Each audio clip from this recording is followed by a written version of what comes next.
I'm David. For those who are just coming in, we'll continue to let folks in. Looks like we've got about 50 almost participants, just over now 50. So that's great. I'm the director at the center at Albright, and the Friedman Gallery is part of the Center for the Arts. And so we're here today to talk to one of the artists who has work in the gallery in our project space. So we'll introduce you here to Joe in just a bit. Before we do that, I just want to take care of a few housekeeping kinds of things. Certainly always start with a thank you, and that goes, of course, to Joe for sharing his artwork, his creative talents with us, but also to all of our staff and the folks in the gallery who help put these exhibitions up for us. So Rich Hauk, Kate Mishricky, all of our gallery attendants who are there to make sure the gallery is open every day. Appreciate all of that. And then in the main office, Kara, Heather, Stephen Nicodemus, who's on today with us, and all of our interns and folks that help make all of this happen. So thanks for all of your guys' support as well. And then a few things for housekeeping. Besides Joe's show, which is up through March 8th, we have two other shows in the main gallery. One is Karen Frostig, The Holocaust in Personal and Public Memory. And then we also have Amy Lee Ketchum. Her show is called Lanterns. That's in the front part of the main gallery, and then also in the foyer part of the gallery. So if you go in, you'll see her show and some of the items that she's created, beautiful ceramics and textiles that are also featured in the video that's out front. So there are a couple of events that are coming up related to these shows this Friday. I hope you'll join us at 4. Amy Lee Ketchum will be here with our guest curator, Lindsay Janke, and they'll be giving Incline Lecture Hall at 4. They'll be giving a presentation, and then that will lead into our reception on Friday at 5, which is a reception for all the shows. So Joe, Amy Lee Ketchum, as well as Karen Frostig, and you'll be able to talk with some of the artists then as well, as enjoy some great free food and beverages, all of that kind of stuff. So that's coming up here on Friday. And then a few things as we go down. We just had our improv festival this weekend. If you missed that, you'll get a chance to enjoy some more improv on the 14th at 10 p.m. in Roop Hall. That's when Pockets of Purgatory performs their February show. And then also for the theater, opening on the 22nd and showing on the 23rd and 24th at 8 p.m., we have The Revolutionists. That is directed by Matt Fotis. And there's also a Sunday matinee on the 25th at 2 p.m. And you can get your tickets at our box office or online at albrighttickets.edu. And then finally, at the end of the month, we have our Lion Records Student Showcase. That's going to be in the theater. That's 7:30 p.m. That's free. That's a great evening event leading into the next day, which on March 1st will be Empowering Albright Voices. So more to come on that. So that's what's coming up. But today we're here to focus on the amazing photography that is in our project space. And we have, again, Joe Hocker to thank for that. Joe joined our faculty a couple of years ago as an adjunct, and then has joined us now full-time as an assistant professor in the art department, focused both on digital as well as analog technologies in photography. That's his creative practice, and he's going to tell us a little bit more about that today. So without any further ado, take it away, Joe. Thank you all for coming to the presentation, and for David and Stephen and Kate and Rich and all of the people at the Friedman Gallery that help sort of make all of this stuff happen. It doesn't happen by accident, doesn't happen easily, and I really appreciate all of their efforts to make stuff happen.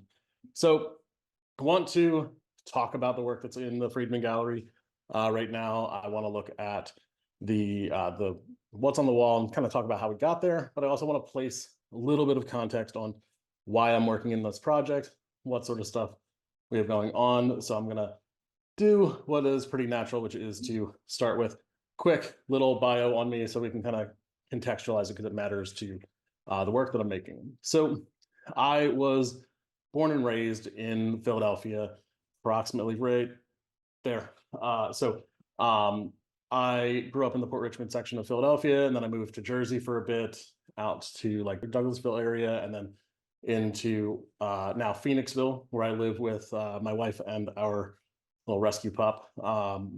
And I went to the University of the Arts for undergrad and Tyler School of Art for which is part of Temple University for grad school, both in photo.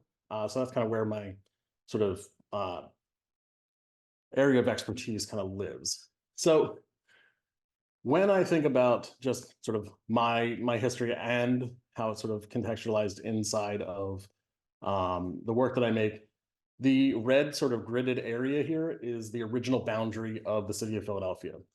When William Penn put together his plan for a green country town, he said, you know, to the east, the border is going to be the Delaware River, and to the west, it will be the Schuylkill River. So that sort of boundary, that sort of structure has been a part of the sort of intrinsically to the history of Philadelphia, and by extension, my own life and kind of how I exist in that space. So when we think about sort of the structure of Philadelphia and the relationship to the rivers and all that sort of stuff, just to the west of the Schuylkill River was an area called Liberty Land. There's also some north of the city, that's Northern Liberties and Fishtown and that sort of area, if you're familiar with Philadelphia. But during that time, like in my teenage years, my mom got a job at the University of Pennsylvania. So I spent some time on Penn's campus. I also got a sort of part-time job in high school on Penn's campus. So I was crossing that river a lot. I was moving through the city a lot, skateboarding up and down all over the place, right? So as I was sort of moving through space, I kind of had boundaries in my own head. They weren't necessarily like formalized boundaries, but they were physical. Like I didn't really, as a teenager, cross the Delaware River. I also didn't unintentionally cross the Schuylkill River. I didn't like accidentally end up in far West Philly. I ended up Center City, all that sort of stuff. But it was this boundary that existed for me. A little later in life, my dad's job moved out to Reading and then Pottstown. So again, I was up and down the Schuylkill Expressway, moving through that sort of that space, following the river as a pretty active part of my my sort of childhood and teenage years. And then get to college, I decide that I'm going to take up cycling because that seems like a really good way to kill a lot of hours in your afternoons. But a friend of mine had an apartment in West Philly that was really close to what is the lower part of the Schuylkill River Trail. So again, the Schuylkill River is this like constant tie, whether it's that I was heading to Pottstown or Reading or anywhere else, I was crossing this river a lot. And then I was teaching in Philly and a little further west of, I'm working a little further west of the city. So I settled in Phoenixville, which is again, another little river town that's actually listed on this map. It wasn't listed on one of the others, but so as I've sort of grown as an adult and made my work and all these other sorts of things, the river has just been this like constant thread, this thing that I keep moving along in my daily life. It's a pretty active part of my world. A few years ago, there were major flooding. I wasn't impacted, but my town was. I have to cross the river just to get to Target, sort of thing. Like it is just a constant part of my daily life. And so with that, I decided that like I wanted to finally make work about this thing that had been this constant thread, this through line, this literal river in my life.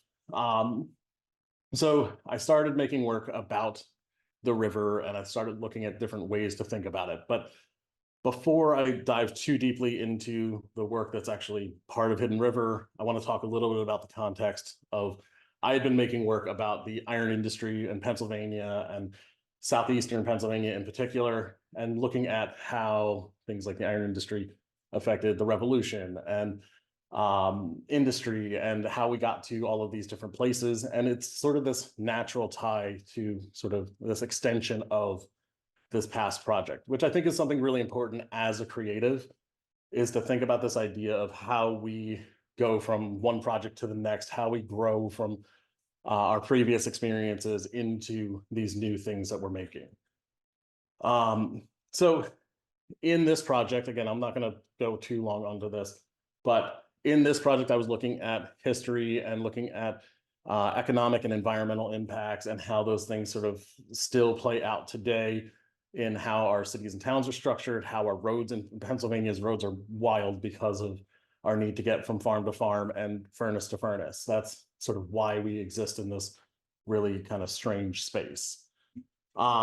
So back to the idea of the Schuylkill River and how it sort of runs through. And again, I apologize that this is a little bit of like a super didactic page here. This is super learny stuff, but the Schuylkill River is approximately 135 miles long, runs from like the Pottsville area. There's 2 branches, and it's kind of tough to know exactly where they start, which will come up in a sec. But our current name for the Schuylkill River, Schuylkill, comes from the Dutch for hidden river, which is the namesake of the work, all this sort of stuff. That idea of hidden river comes from as the Dutch were coming up the Delaware River from the bay and looking off to the west, and there was a tiny opening for this river at what is now the Navy Yard.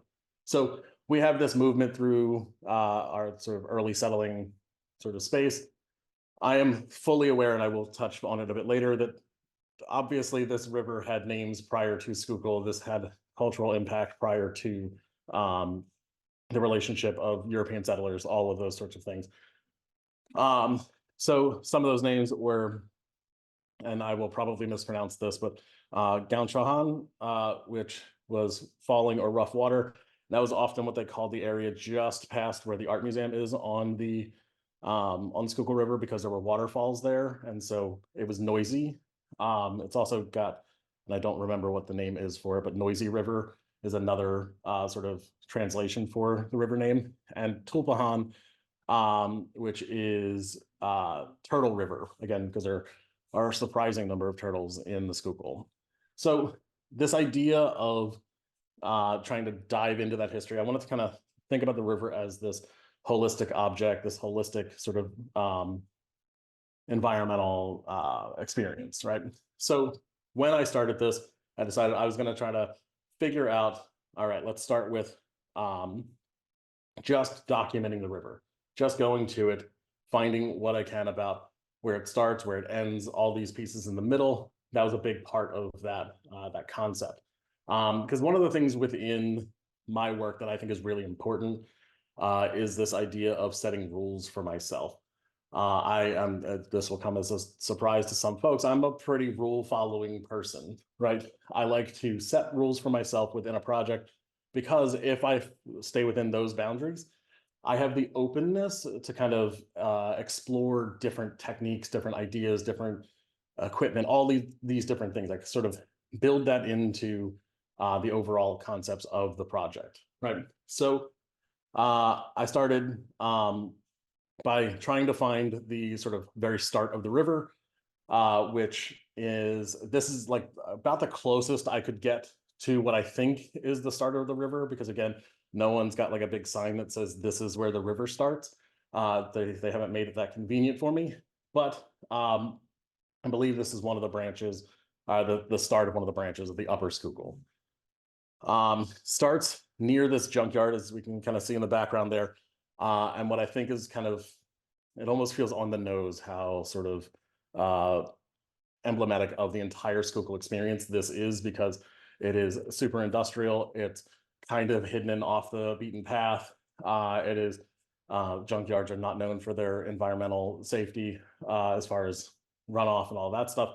So it is like this microcosm of the Schuylkill River, which I think is a pretty powerful little start to things. But as I was jumping into this, I wanted to kind of think about other artists who'd worked in a way like me, right? Or in a way to kind of describe work in a way that I wanted to describe things. So John Fall, he was an artist based up in New York, made a ton of stuff. I'll talk about his other work in a second. But he had a body of work. This is, as my slide says, totally not my work. This is 100% not me. This is John Fall. This isn't even the Schuylkill River. This is the Susquehanna River, which is like the next river over in Pennsylvania. It's just a little bit further west of here. He started this project and went from the very top of it in upstate New York all the way down through the bottom of that river as it lets out in Maryland. So he was focused on all of these ways of documenting the river, the towns near it, all the same sorts of conversations that I'm looking at with the Schuylkill.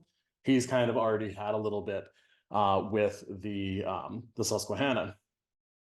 But John Fall's work isn't new to me, right? John Fall's work is something that has been sort of moving through my my work over a lot of years. So he's known for creating these sort of, this is the work that he's more known for, of creating these interactions with the landscape. So what he's done in that left image, he's gone through and wrapped these trees with I think it's like foil or cellophane, so that it mimics the water line, so where the water starts and ends. So it almost feels like the upper half of those trees is just floating. And then in the image on the right, that's actually, I think, tape or physical. It's physically in the space. And when you look at these prints and you look at these images, it almost feels like these geometric objects are just drawn onto the paper. That was a really important part of work that I made about 10 years ago that was looking at my experience in space, my way of making things. I built rules on how I was building the stuff, but it all sort of tied back into this idea of interaction and showing time. So John Fall was an important part of sort of that thread between those pieces of work. So another important note as we look at all of this work is I'm very much still in progress on this, right? This is work that I just started undertaking about a year and a half ago and sort of have been building into it. And so again, started out looking at different views, different access points, and sort of structures. So I've used the idea of the Schuylkill River as sort of this like proving ground almost for me. So this way of sort of showing different ways of thinking, different ways of viewing, different areas that I think are really important. And so one of the really natural places to start when working on this project was to think about river crossings. I mentioned that this is a river that I cross to get from my house in Phoenixville to Albright. I think I crossed the river something like 7 or 8 times. It's pretty remarkable that I sort of weave across this river regularly, and you just kind of look out and all of a sudden the river is there. So river crossings are a really important part of my experience of the river. I also think it's really interesting and important to think about how we're sort of stacking history in these places, right? So we've got this historic train bridge. I believe it was built in the late 19th century. It might have been the very beginning of the 20th century. But this train bridge, and then we've got the boulevard or Route 1 overpass there as well to sort of stack this idea of this history and this river that's been here longer than humans, right? So we've got this overall experience. So many of these crossings, these river crossings, bridges, all these things are sort of foundational to the areas where they're built, right? So it may not be the original bridge, but it is this part of why communities were built in these places. This is the bridge, I think it's Penn Street Bridge, where the original crossing of the Schuylkill and why Reading was sort of founded where it is because of the ease of access across the river, so fording the rivers. It's a really important part of the history of this space, the history of the industry in these areas, that sort of experience. And so again, another artist, not my work. This is Juliana Foster's work. About a year and a half ago or so, I saw a lecture by Juliana Foster, who's an artist based in Philadelphia. I've known her for about 20 years. And her work has like moved through a bunch of different themes, different ideas, but she's got these threads that tie through them. And one of those is the idea of portals. And I think it's a really important way for me to think about my experience of the river, right? So as I sort of went through and I found a bunch of river crossings and made those photographs because they're sort of pretty straightforward. They're gonna look interesting because they've got structure and all these things. So I wanted to think of other ways for me to document this space. And so these images, which are from Geographical Lore, project that she's, I believe, still working on, but has made these images, are sort of something I was thinking about as I started making additional images. So when I went out and I think I just had a day where I went and I realized that one of the things that I wanted to do was look at these sort of portals, these sort of veiled views of the river. One of this sort of the separation between me and the water, and this way that I could create that experience for the viewer. And so I'd in general been trying to sort of capture the river. But as I was doing that, I was also realizing that unlike the Delaware River, which I had photographed a million times, the Schuylkill River is much less developed. So it's a lot harder to get access to like the river's edge without going into parks or significant trespassing, which rolls back to that sort of rule following side of things. Don't really like to break that kind of rule. But as I was making these, I realized that there is this barrier to sort of this barrier to access the water, which I think kind of plays into these ideas a little bit. So again, as I'm making my way down trails through the wooded areas, all these sort of things, I'm looking for like tiny glimpses of the water and how the landscape is sort of ever so slightly opened up so that I can view it, so that I get to kind of peek at the water. So I'm looking at all of these sort of these veils, these sort of separations, and creating with that geometry of the trees and all these other sort of ways that we sort of block things off. That's was a big driving force for a lot of the images that I was making. But the other thing I was thinking about is how we have got these other sort of barriers, these other blockades to how we view the river. I'm realizing how bad that JPEG looks on my screen. I hope it doesn't look as bad on yours, but we'll keep moving on that. So I was looking at not only how we've got these barriers built into our visual experience in parks and all these other ways that we move through the water, but also how we utilize the space. So often the river's edge is a part of a park or still some sort of industrial space to think about. This ends up being like a parking lot for festivals, which feels really weird that this beautiful space right next to the water is just for parking cars. But we think about how we kind of interact with that landscape, interact with these spaces, which sort of pushes me into this other conversation, which I think is another important part of sort of the puzzle that is this project. Because as I'm moving through this this environment, and one of the things that, and it's not just this image, but just in general, I find kind of humorous is when we put pools and water parks and stuff right next to natural bodies of water. That just feels like this sort of funny thing for me. But when I think about how these spaces are used now, and all these communities that exist because the river is right there, I think about that the river being there was easy access for settlement. So we pull up our boats and we settle in that space, and then we build industry, and the industry leads to building the canal, which lets us easily transport stuff up and down the river and out to even getting things up to New York and stuff like that. From the canal, because the river tends to be a reasonably low grade incline, we move into the railroad industry. And being in Reading, we are very aware of the railroad and how important that was to sort of industrial development in the area. But in like the 50s and 60s, even through the early 70s, we go from being like a railroad centric country into being something that is much more driven by tractor trailers and truckloads of things, because automobiles are more accessible, freight trucks are more accessible. And so we've removed our need for these towns to be near the river, and now we can move and redevelop other areas. So we start to get these sort of abandoned spaces because the river is no longer the sort of lifeblood that it used to be. So that need gets removed.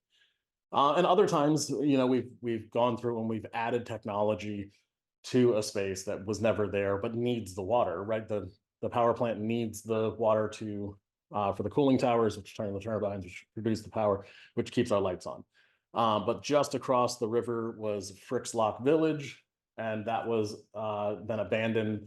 Actually, I believe all bought up by I guess it was Pico to turn it in, just move people out of it because they were a little too close to the reactor. So wanted to make sure that we're keeping people safe, but we also completely removed an entire community as we were doing that.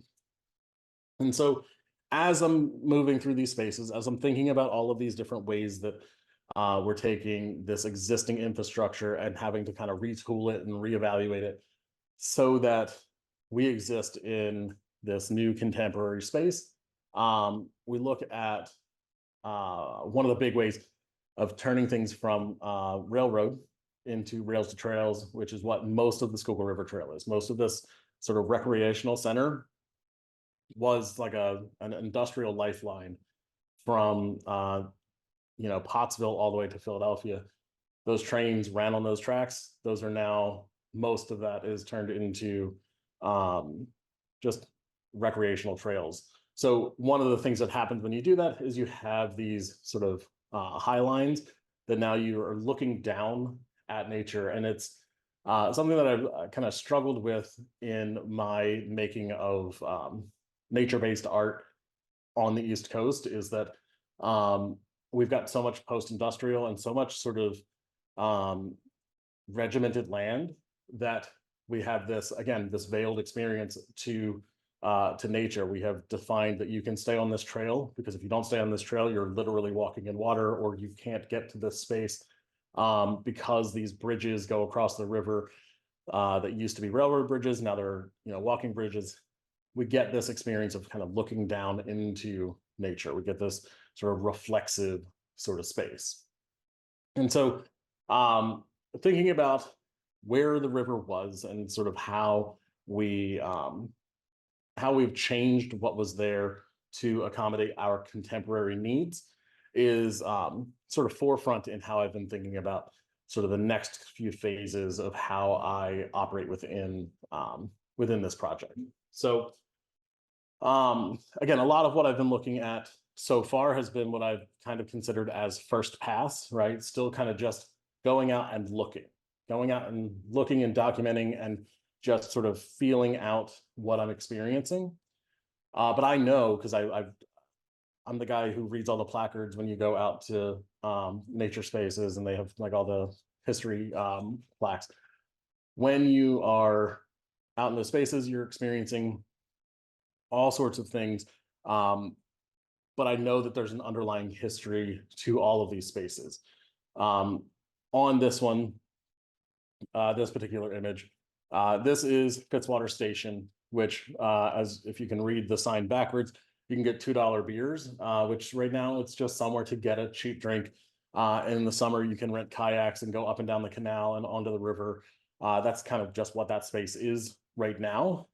But that Fitzwater Station, the station part of that, comes from not our traditional like freight railroad, but the Underground Railroad. This was a stop and a way station for the Underground Railroad as enslaved people make their way from the south, probably generally further north up into like Canada. But we kind of have to remember that the bottom edge of Pennsylvania is the Mason-Dixon line. That is that sort of pretty big threshold. So this was like maybe the first place that a lot of people could maybe take a breath for a second as they continued their journeys. So I want to make sure that as I continue making this work, as I continue looking at all of these spaces, I think about those pieces too. And I know that right now, a lot of the way that I've been making this work is about the history that's still standing in these places. This is in Douglasville. This is a small village right on the river, and it was developed by Swedes, right? So I know that a lot of this is European centric. That's what our sort of history is built on right now. but I want to unpack a lot of what it meant for us to appropriate this land, because they were just sort of given this space and able to set up these towns and villages all along the river. So I want to make sure that I'm doing that in a way that is active and engaged with it. So there are a lot of moving parts to the work that I'm making, and even within the last 30, 40 years, these spaces have gone from being recreation areas to just sort of closed off game land, or redeveloped as housing. So there's a lot of ways that we're sort of moving through our environment that I want to make sure that I'm communicating about in my next couple of steps. So looking at still trying to capture things that are just beautiful, because I think that that's important for us to just capture things that are interesting to look at and interesting to experience, but also making sure that I'm getting both sides of that conversation, I think, is really important. Again, one of the other things that was, so about a year ago, I was in Colorado, and I experienced this show at the Denver Art Museum. And there was a bunch of work by Will Wilson in there. It was a show about Indigenous people. And there was something in this show that I thought was really interesting, was that you could download an app. My name is Enoch Kelly Haney. I'm a Seminole and Creek Indian, enrolled with the Seminole Nation of Oklahoma. I'm the only full-blood Indian that's ever served in the Oklahoma legislature, and I served in the Oklahoma Senate for 16 years and 6 years in the House of Representatives. I later ran for the chief of the Seminole Nation of Oklahoma, and I became that. I'm also an artist. I guess that's really who I am as an artist. I did a 22-foot sculpture that stands on top of the Oklahoma State Capitol Dome. There are other works I've done, but that's basically who I am. And my mother is a Miccosukee client, and so historically I'm a Miccosukee. And she's also the bird clan, or not the bird clan, that's my dad, but is also the sweet potato clan. So that's the clan I am, sweet potato. So when I see a red-tailed hawk, I think of that bird as my father.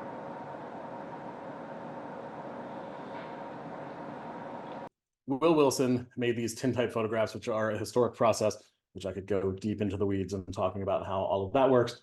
I'm not going to at the moment, but he made these really beautiful tintype photographs of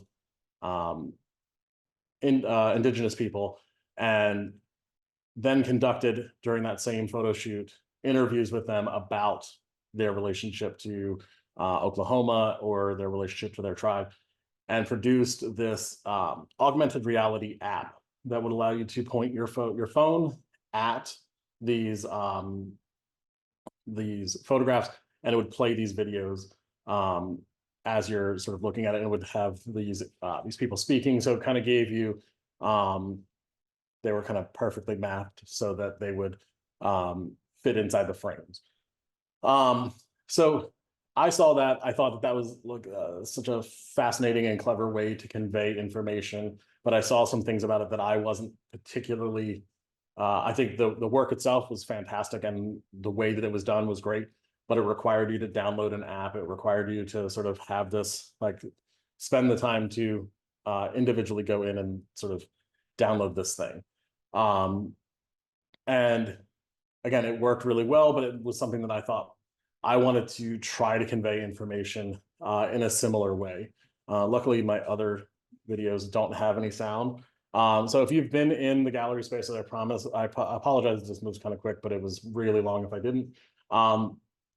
As you walk through the space, you can, from a web app, so you just scan it, QR with your phone, it brings up a website. So this is all sort of web-based, so you don't have to download anything. And I wanted to make it really accessible, something that you didn't have to have any special equipment or any special app to experience. But I wanted an opportunity to tell more of the history of things, to tell more about the space in a way that would sort of be seamless. And as I was, so I showed some photographs that I'm showing some photographs that I've made and prints that I've made, as well as content from the Library of Congress, so that you can kind of experience these different historic elements. with a little bit of text in there for you to sort of get further context in it. And what I was trying to do with that is trying to create this sort of broader context for the work that I'm making. The other thing about the work that's in the gallery is that it is directly adhered to the wall. One, I wanted to try, I hadn't really produced work in that way before, but I also wanted to sort of hearken to when you're in cultural institutions, they have these big vinyls that give you tons of extra information. So they work in this sort of teaching space of almost feeling didactic, like you're in a museum. But they also operate like these, kind of like the AR experience does, which is just that it's right on the surface of the thing you're looking at, and it doesn't really doesn't have any sort of impede to get you into the image. So I've created enough veils in the work that I've made that I didn't feel like I needed the veil of sort of paper hanging off the wall or frames or anything like that. And it just sort of allowed this sort of physical visual experience.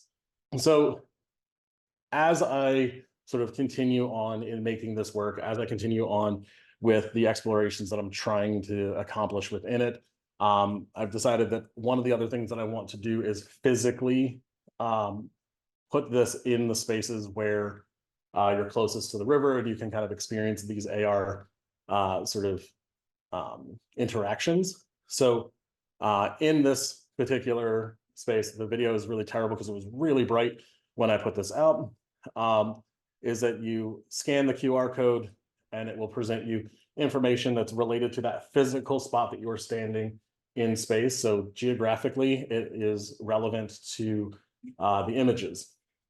And so as we're looking at this, the sign on the left is literally just the digital version of the sign that I put out in space. Trying to put that out as someone who is like an overt rule follower, was like, I'm not like a sticker on signs kind of person. Like it was little daunting for me, admittedly. But I put this out there so that people, as they're moving through this park, are able to stop and sort of get this little bit further context directly across the river from this sign. And this is an area that I meant to get more slides in for, but just haven't yet. Is directly across the river is the Black Rock Basin, where they cleared silt when they were dredging the river. One of the other sort of key parts of why this river is so interesting to me is that at one point in the early 20th century, the river was deemed dead. That meant that there was no significant life, there was no sort of reasonable water flow, like it was just considered environmentally dead. And that was in the early 20th century. And by like the 1940s, they were developing a plan to try to figure out if we could revive this river. So it was, I believe, and again, I've got to make sure that I have my facts right on this, but I believe it was one of the first rivers to ever be considered entirely dead.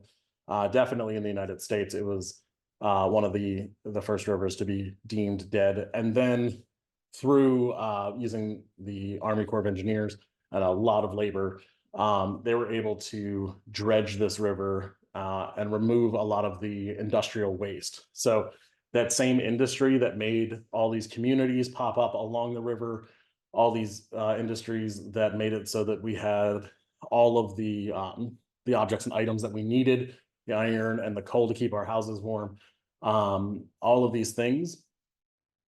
They were also known for just dumping stuff in the river. So the anthracite coal from up in like Carbon County and the coal regions were just dumping silt into the river, and as it ran downstream, it just backed things up and made it so that it was just like an environmental just disaster. After that, though, the silt removal, this dredging, and a lot of other labor in cleaning up bad industry practices, was able to now recover this river back to a living status, and also it's considered one of the cleanest rivers in the United States because of its all the efforts that have been made to clean it up. So that's some of how I'm planning on moving forward in the work. That's how sort of next steps is to place signs like these all over the place so that people can experience these sort of history placards, but in this tactile, physical, they can hold it in their hand sort of way. So if anybody does have a question for Joe, the first one has come through and it says, how do we scan the QR code? So provided that you're not on your phone right now taking the Zoom session, you would open the camera on your phone, just like you would like when you go to a restaurant to get the menu, because no one has menus anymore. Just when you get there. So I'm going to bring that slide back up to be able to scan that QR code with your camera. And I'm going to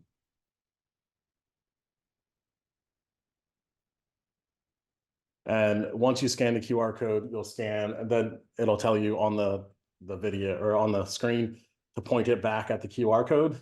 And that's actually what's the sort of the target for the AR component of the work. So that lets us kind of see that stuff. One of our other attendees said, it's more of a comment, but I'd like to say thank you for allowing me to come into your Zoom and learn some new things. And for that, I'm grateful. So you're getting some love there as well, Joe. I appreciate that.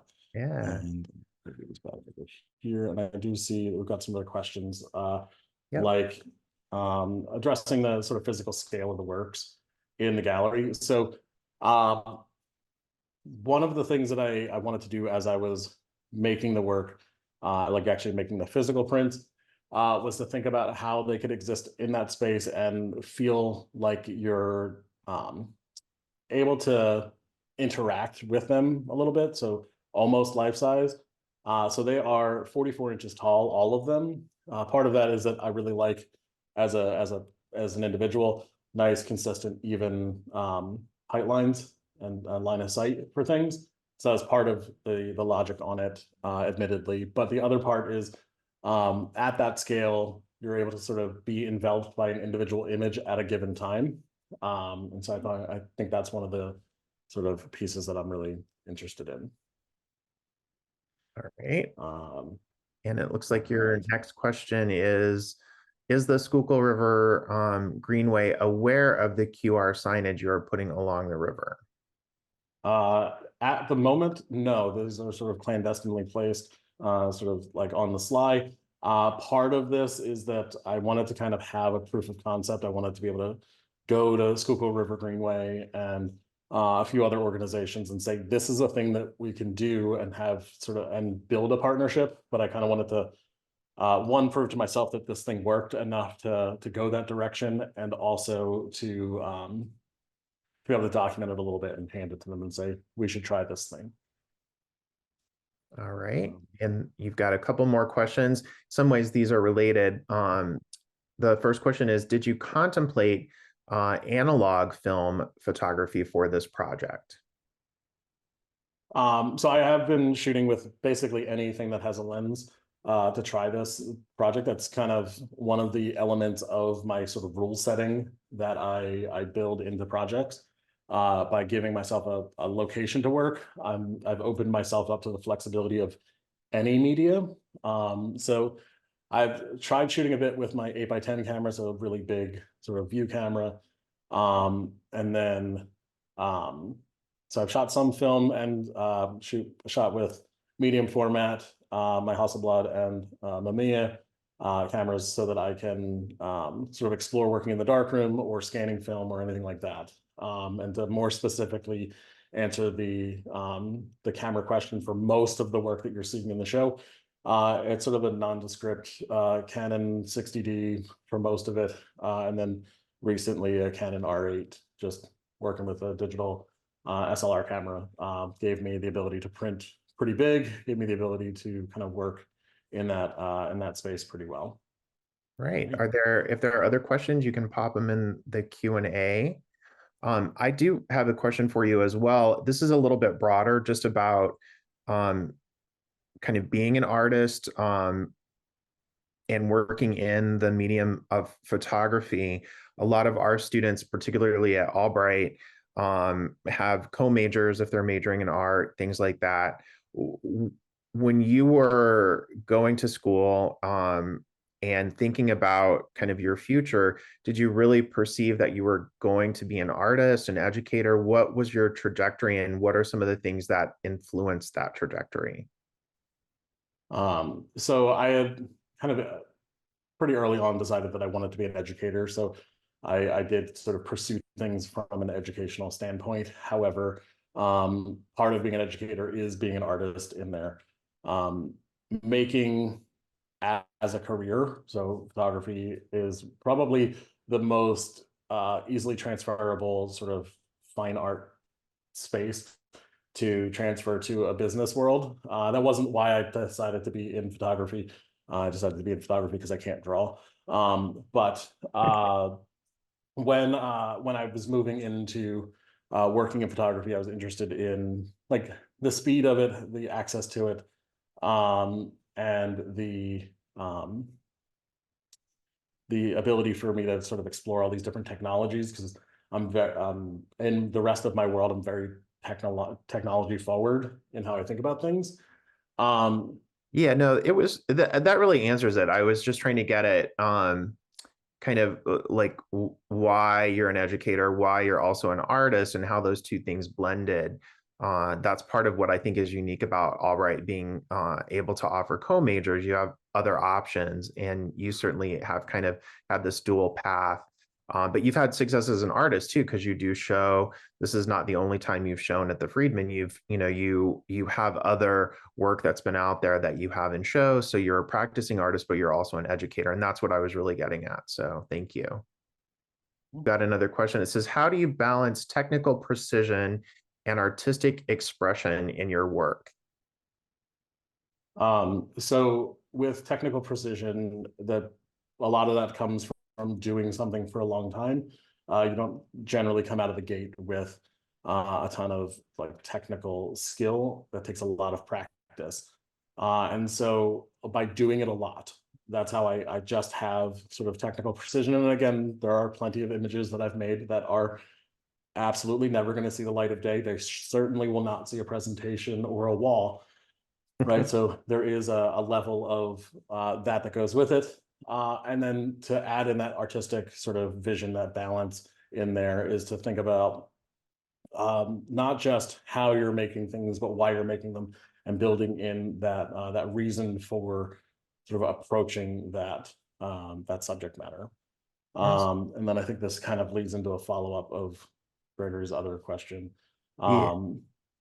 So personally, if I have to photograph another person, that would be stressful for me. I'm not really find myself working in. I tend to be drawn towards the natural environment, towards landscape, that sort of space.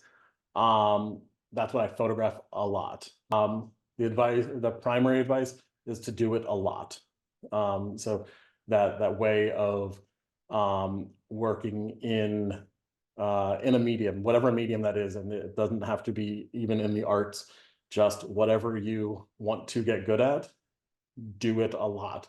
If it's writing, write a lot, and communicate and get other people looking at your work, look at other people's work, and create an environment, especially as we look at our craft, whatever your craft is, do it a lot, and create an environment of creative, or just people. Everyone is creative, whether you're researching or you're making photographs or you're researching climate or whatever the case may be.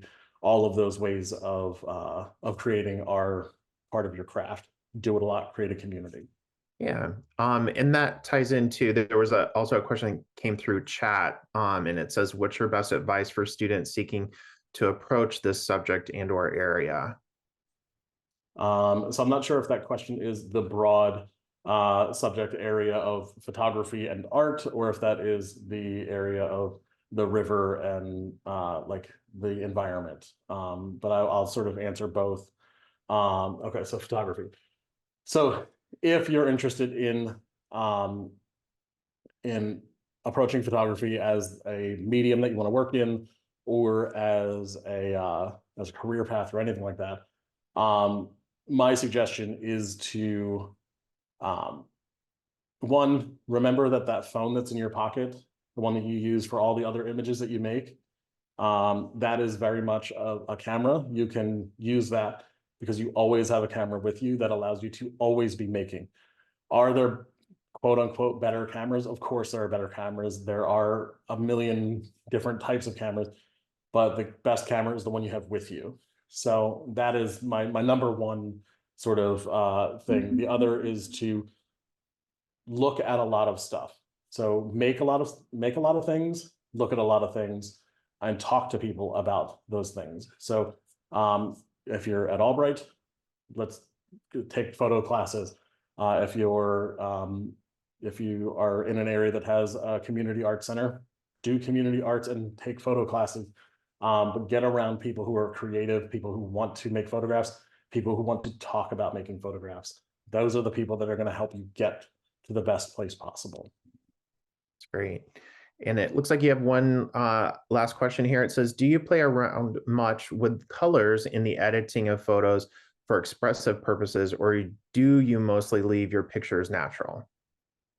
I tend to do as minimal editing to colors as possible. I try to get them to be color accurate, but I don't necessarily sort of sway colors so that they are creating a specific mood or feeling. I like the sort of documentary element of photography and its ability to just capture and convey mood just by its sort of nature of existing. That said, there are some really beautiful ways that you can work with color, and I really enjoy looking at it. I just don't enjoy doing it for my own work. I'll also just say thank you so much, Joe. This has been super enlightening, super helpful for those who'll come through. I think it'll provide some background and meaning to the work. I just really appreciate you sharing today and sharing in the gallery with us all your creativity. All right, so thank you. I'm really, really enjoyed putting the work in the space and really getting to explore it, and having I took advantage of the fact that it's the project space by allowing myself to explore some things I'd never done before. And also, if you've got specific questions, you can feel free to reach out to me as well. I'm happy to answer. Very good. So thank you so much. Thank you, Joe. Thanks to everyone who attended, and come out and see the show, and then come on Friday to the reception. You can meet Joe in person if you haven't met him before, as well as some of our other artists that are showing in the Friedman. And we'll look forward to seeing you then. Awesome. Thank you, guys. All right. Thank you.